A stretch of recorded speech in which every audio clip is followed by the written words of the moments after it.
शनासा TV news के साथ कैसे दिलावर जदून तहसील नसर अब्दाल के नुआई गांव खरशीन के मल्ला ज़ियारत वाला की मस्जिद लाल में अचानक आग भड़क उठी।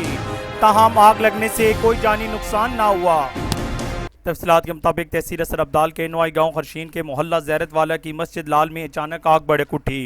ताहम आग लगने से कोई जानी नुकसान ना हुआ। आग बिजली के शॉर्ट सर्किट की वजह से अचानक भड़क उठी।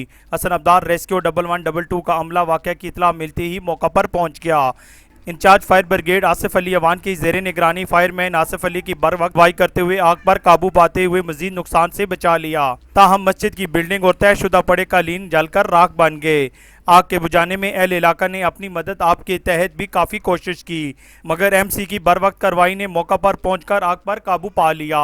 कैमरामैन टीम के साथ कैसे दिलावर जदून, शनासा टीवी, हसन अब्दाल। हम रखते हैं आपको इलाके भर की हर खबर से बाखबर। मजीद बाखबर रहने के लिए हमारे YouTube चैनल सब्सक्राइब करें। सब्सक्राइब के लिए वीडियो के नीचे लिखे सब्सक्राइब पर क्लिक करें और बेल आइकन दबा दें।